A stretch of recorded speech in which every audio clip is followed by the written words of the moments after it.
नमस्कार, मी सुमित शंकर सावंत आणि तुम्ही पाहताय TV9 मराठी। या बातमीपत्रात बऱ्याच महत्त्वाच्या बातम्या बघायच्यात, पण बातमी आहे सुरुवातीची वाईतल्या शरद पवारांच्या भाषणाची।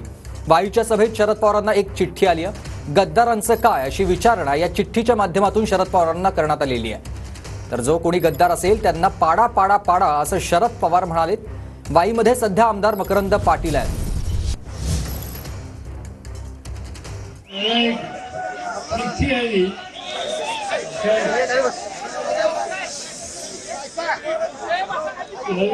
चिठ्ठी आली चिठ्ठी अशी आहे की तुम्ही गद्दारांच्या रस्त्याने जा, तर गद्दारांचं काय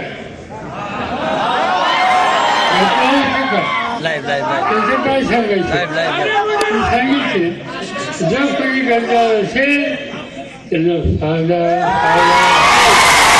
त्यांवर टीका।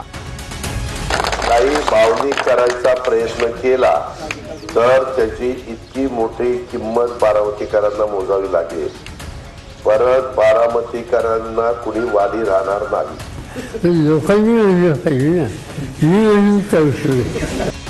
विधानसभेला गंमत करू नका, नाहीतर तुमची जम्मतच होईल। अजित पवारांचं बारामतीकरांना आवाहन। लोकसभेत त्यांना मतदान केलं नाही, लोकांना जे योग्य वाटलं ते केलं। शरद पवारांचा अजितदादांना टोला। थोडंसं लोकसभेला काहीतरी गंमत केली, परंतु ठीक आहे, मी आता त्याचं कारण नाही।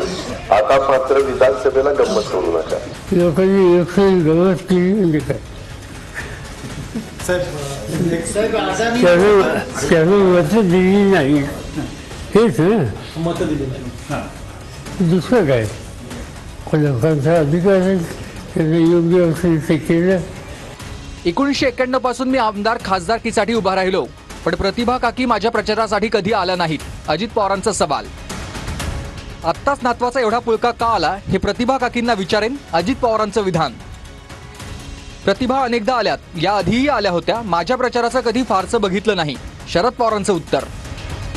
तुम्हाला बारामतीकरांना सांगतो, मला तुम्ही 91 पासून आमदार केलं, खासदार केलं, तेव्हापासून कधी प्रतिभा काकी आल्या बाहेर?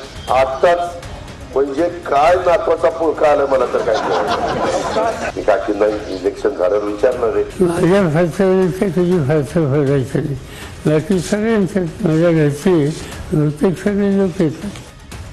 बारामतीत शरद पवारांचे फोटो, युगेंद्र पवारांनी त्यांचे फोटो लावून मतं मागावीत, दादांचं आव्हान। आता होते काय, आता इथं बघा, साहेबांचा फोटो लावलाय, साहेब उभे आहेत का? नाही। उभा कोण आहे? युगेंद्र। त्याचा लाव ना म्हणा, तुझ्या नावावर मत मागना।